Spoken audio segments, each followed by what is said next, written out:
E iniciamos la última temática, que es la revisión por pares. La primera pregunta vendría a ser, ¿cuál es el mayor reto que enfrentan los editores de revistas científicas en relación con los revisores pares, tanto el ad honorem como aquellos que reciben incentivos de alguna naturaleza, por ejemplo, descuentos en APC? Iniciamos con la participación de la profesora Alexandra. Bueno, sí, gracias.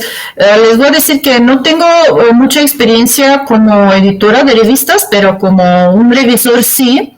Y me parece que el tema de calidad y disponibilidad de revisores es un problema grave, como la mencionaba creo que anteriormente en una de las preguntas, la dificultad, ¿no?, para encontrar revisores que sí tienen la misma especialidad como el paper que están revisando, porque a mí varias veces como revisor me están llegando trabajos de medicina y me están llegando trabajos, ¿no?, de ingeniería donde no tengo de verdad conocimientos, pero la revista me pide que obviamente hay que rechazar revisión de un trabajo donde no es tu especialidad y yo lo estoy manejando en esta manera, entonces solo estoy revisando artículos donde de verdad sí creo que puedo aportar y puedo dar una información relevante sobre el trabajo, ¿no? No, por eso también tenemos un florecimiento, ¿no?, de revistas que cobran mucho dinero para rápida publicación, porque me imagino que está muy difícil cuando un autor tiene que esperar un año para que su trabajo está publicado, entonces casi pierde relevancia el trabajo. Entonces sí tenemos todo un campo de revistas que ahorita están haciendo su negocio, ¿no?, sobre esta rápida publicación, pero cuando tienes esta presión de rápida publicación siempre va a sufrir, ¿no?, la calidad de los trabajos. Entonces el trabajo de revisores, ¿no?, es crucial, y creo que también el trabajo del editor de supervisar los revisores tiene que ser muy importante y muy significativo, ¿no? Tanto los revisores ad honorem como aquellos que reciben incentivos pueden tener también conflictos de interés que afectan la objetividad. Entonces, esto puede incluir relaciones personales, competencia profesional o influencias externas que sesguen, ¿no?, la revisión. Y siempre existe, creo que, ese riesgo de que los revisores favorezcan a ciertos autores o ciertos enfoques al final, ¿no? Eso podría pasar, pero puede afectar la imparcialidad del proceso de revisión. Entonces, para los revisores que reciben incentivos como descuentos en las tarifas de publicación, o los editores deben equilibrar la motivación con la calidad. Entonces hay que hablar de un equilibrio aquí para agilizar el proceso, que sea más rápido y eficiente, pero no comprometer, ¿no?, la calidad de los trabajos, ¿no? Y la falta finalmente de reconocimientos en el ámbito académico también puede desincentivar los revisores. Yo como un revisor, cuando no puedo recibir este reconocimiento del trabajo, a veces rechazo porque pues tengo muchos otros trabajos, entonces no hay ningún incentivo, ¿no?, de aceptar revisión, y eso no hace muchos problemas y demoras, ¿no?, en la revisión. Gracias. Muchísimas gracias. Le damos el pase ahora a la profesora Antonella.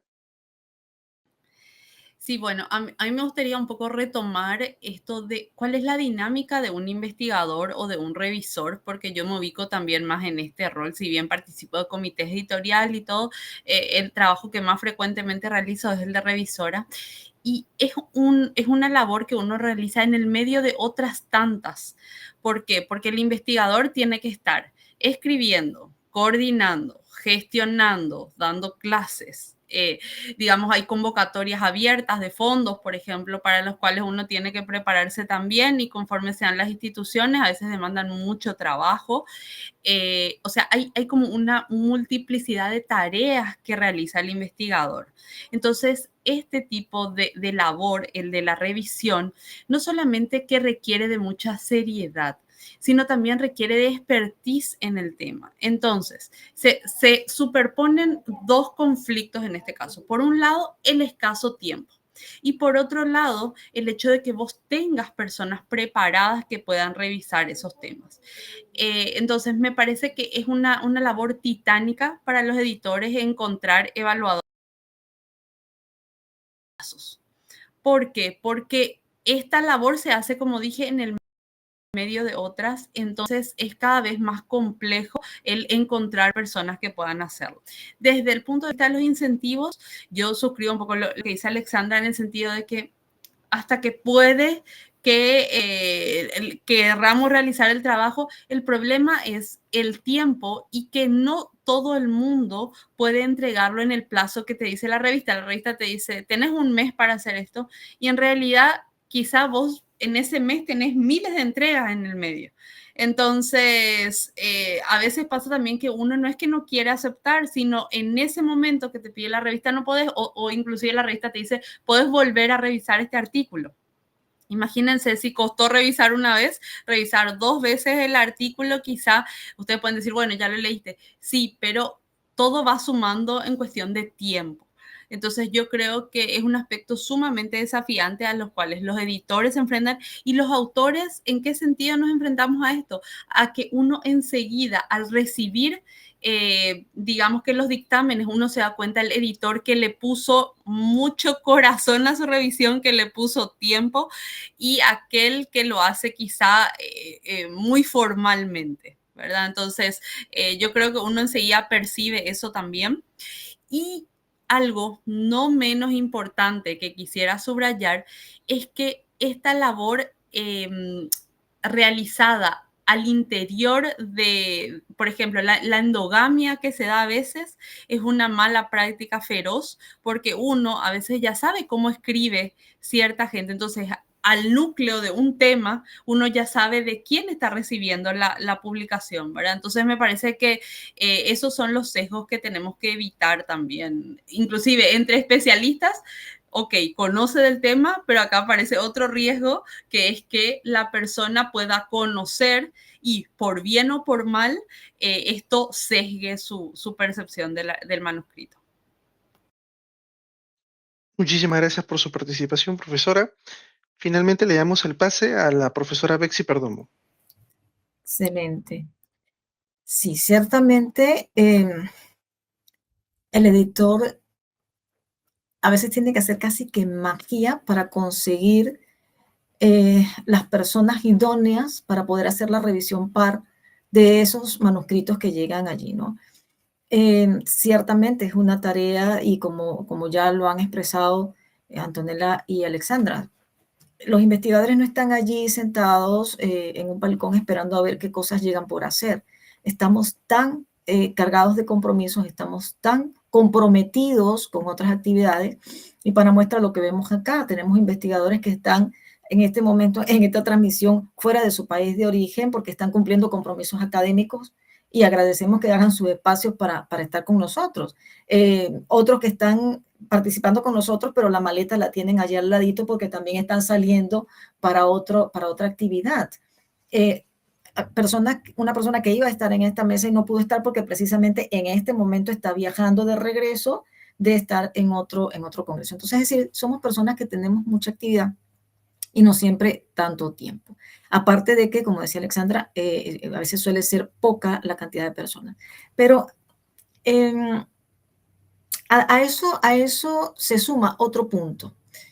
Y es que ser experto en un área no me hace ser un buen revisor. Y esto seguramente va a ser para polémica.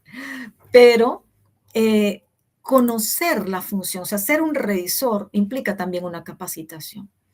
A veces he tenido la oportunidad de recibir comentarios de un revisor par que parece que me siento estudiante de pregrado y que la maestra me está regañando. Entonces, cuando realmente si hacemos capacitaciones, por ejemplo, con Xavier, con Scopus, que nos capacitan como revisores pares, nos dicen qué cosas es la competencia de un revisor par y cuáles son aquellas que no lo son. Entonces creo que como editores estaría muy bien que hicieran unas capacitaciones virtuales, no presenciales, y que la ofrecieran a su cuerpo de revisores pares. Eso sería una solución bastante buena y certificada. De alguna manera es un incentivo también para el revisor. O sea, tú me estás capacitando y me estás dando una constancia de que estoy siendo capacitado por ti para ser revisor en tu revista. Porque a veces se incurre en un dictamen, por ejemplo, negativo por errores de forma que le competen al revisor de estilo, no al revisor par. El revisor par pudiera decir, esto debe pasar por revisor de estilo porque tiene fallas, a menos que sea muy grave y que no cumpla con el tenor y el discurso. Pero la competencia del revisor par es cuál. Y como bien decía Alexandra, también la responsabilidad que yo debo asumir. Si yo no soy competente en un área, no es mi especialidad, yo no debo asumir esa revisión. Y los editores se están dando cuenta que están enviando solicitudes y está contestando gente que, pues, que realmente no está realmente competente para cumplir la tarea. Entonces, no puedo culpar al profesional experto en el área que no sabe hacer una buena revisión. Pero creo que sí hay que mirar cuál podría ser la solución a ello, y creo que hay que empezar a capacitar, así como por ejemplo, como les comentaba, el Elsevier tiene estas capacitaciones gratuitas. También las otras revistas buscar o dar esas alternativas o remitir y de alguna manera incrementar la calidad e incentivar un poquito a la participación. Es un tema muy complejo porque no se reciben cosas, digamos, beneficios a cambio, porque te presionan con el tiempo además, porque a veces te piden la doble revisión, como dice Antonella, como parte del filtro de calidad, pero es un tema que también hay que mirar con cuidado, y si queremos buenos revisores también tenemos que formarlos. Muchísimas gracias, profesora Bexi. Le doy el pase a Marisabel para la segunda pregunta. Ay, los revisores, todos los que investigamos tenemos que llegar a revisar, y estoy pues de acuerdo con todo lo que dicen todas. A veces no queda tiempo.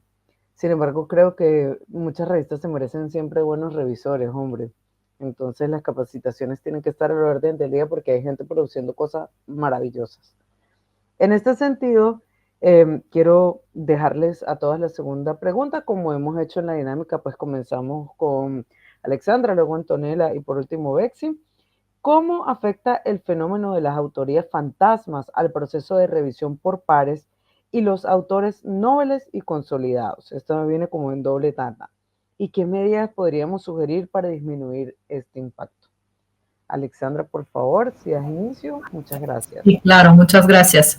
Pues es otro problema muy importante. Yo creo que como similar del tema que tocamos antes, de una alta rotación y falta de compromiso de los revisores, ¿no?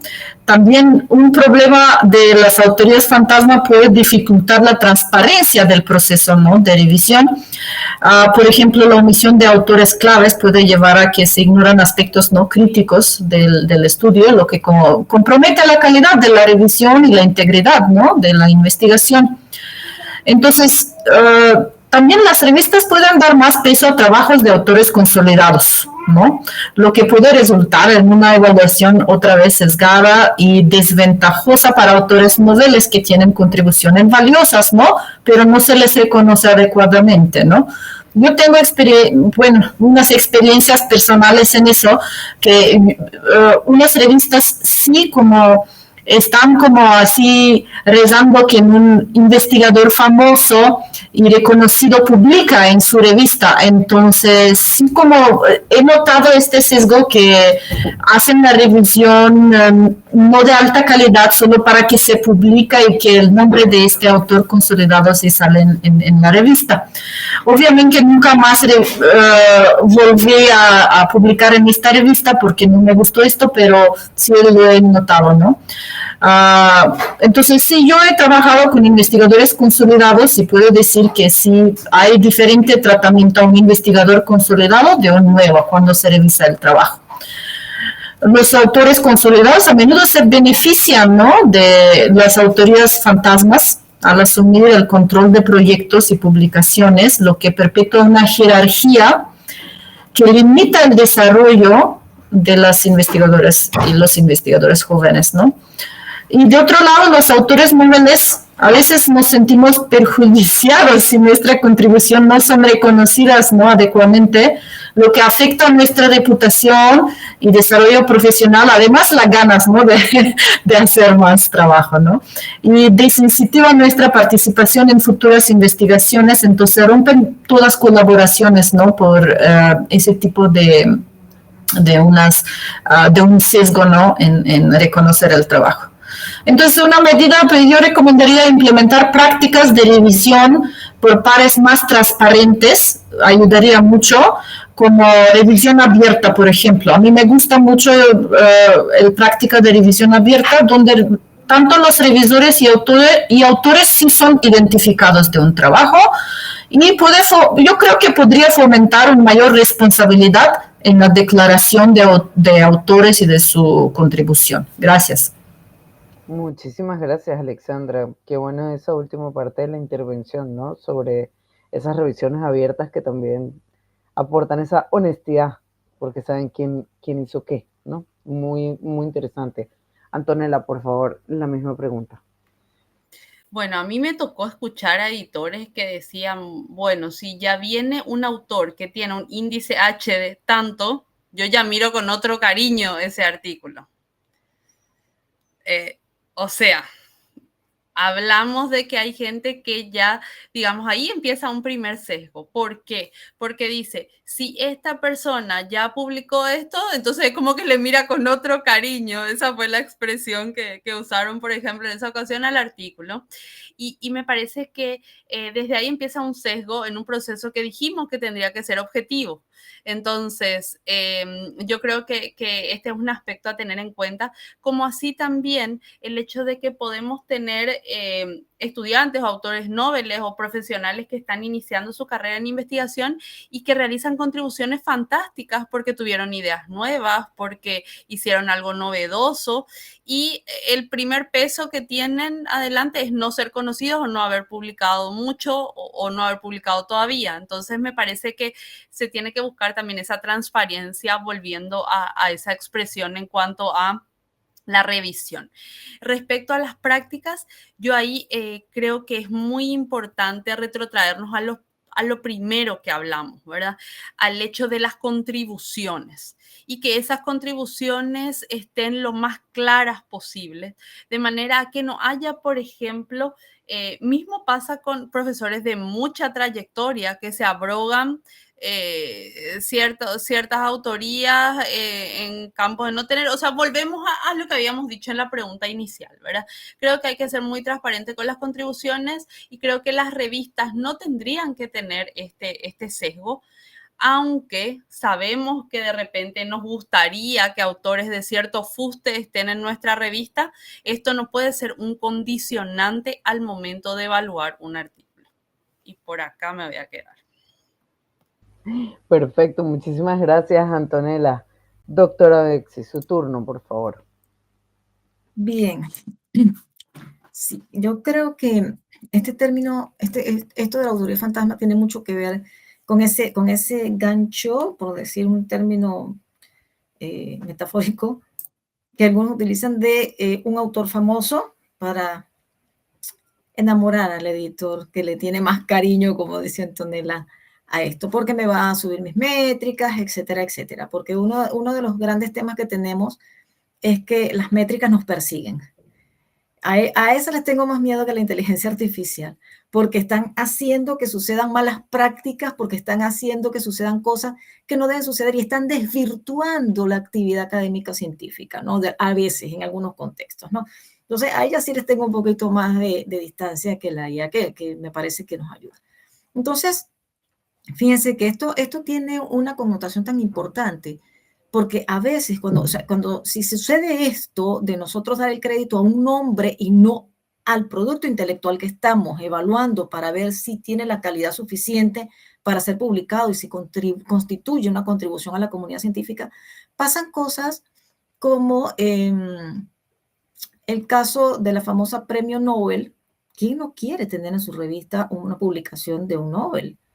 Que terminó retractándose porque el artículo tenía unos errores y cuando dijeron cómo puede tener esos errores tan tremendos, terminó confesando, es que yo no participé realmente, yo solo aporté X, y volvemos a las preguntas iniciales en las que dije que se podía hacer de esta forma. Y en lugar de estar en una sección de agradecimientos, pues era mucho más productivo estar como autor, o no sé bajo qué términos haya sido ahí la designación de autoría. Entonces, este tipo de situaciones es muy delicada porque no solo daña al prestigio de la revista. Una revista también debe ver qué está publicando. Yo veo revistas y hay revistas a las que respeto mucho porque los artículos que he leído tienen calidad, tienen consistencia, se ve que los trabajos tienen, es una evidencia científica en la que yo me puedo basar, mientras que hay otros que yo digo, ¿cómo publicaron esto? ¿No se dieron cuenta de esto? O sea, hay errores allí que pudieron haberse subsanado antes de, y hay cosas que uno dice, es que esto no era subsanable. Entonces, habría que ver un poquito también qué pasa, tal vez este tema de las autorías fantasmas afecte, pero además, yo no participé en el trabajo con ustedes 4, pero ustedes me agregaron, y yo no soy famosa, no soy nadie, en el mundo académico no tengo un índice, nada, simplemente estamos ayudándonos para que las métricas nos ayuden en la universidad, etcétera. Entonces, el autor, el editor encuentra que yo soy autora de ese artículo que hasta tuvo un muy buen impacto, pero en el que yo no hice aporte intelectual. Es decir, yo no soy competente en esa área, pero a mí me llaman como revisora. Y yo, así como no tuve el suficiente stop ético para no participar en una autoría fantasma, tampoco lo tengo para decir no puedo recibir este arbitraje, sino que mi ego puede primero que yo y digo sí, lo voy a tomar y yo voy a hacer y ejerzo el poder. Y entonces una persona que no estaba preparada da el paso, un dictamen favorable a un trabajo deficiente o impide el paso a un trabajo excelente. Entonces creo que ese es un tema que, como bien dijo Alexandra hace rato, el problema es que el editor no tiene el tiempo de filtrar todo esto, y también lo decía Antonella, no tiene el tiempo, pero la autoría fantasma abarca hasta allá, hasta vetarnos la posibilidad de leer un excelente resultado, un excelente trabajo, o hacernos, publicarnos trabajos que realmente no constituyen evidencia confiable. Entonces, es un tema que tiene muchas aristas y muchos tentáculos que se extienden a diferentes áreas, personas que van a creer que eso que está dicho allí es la evidencia correcta y que no es. Entonces, el llamado sería para esto. Si ya participaron en una autoría fantasma, por favor no acepten un arbitraje, una revisión par en la que ustedes realmente no puedan hacer el aporte a la ciencia, porque hay gente que realmente, como dijo Alexandra, está produciendo grandes cosas, gente tanto nobles como consolidados, y se está impidiendo el paso porque no me gusta cómo escribes y te doy un dictamen negativo, el autor suma 1 más 2, a ver, dijo negativo, o 1 más 1 y ya, y no se revisa adentro. Entonces, eso sí hay que tener cuidado. Me disculpan que me extendí aquí, pero creo que es un tema muy delicado porque filtra o permea información que debe o no ser publicada.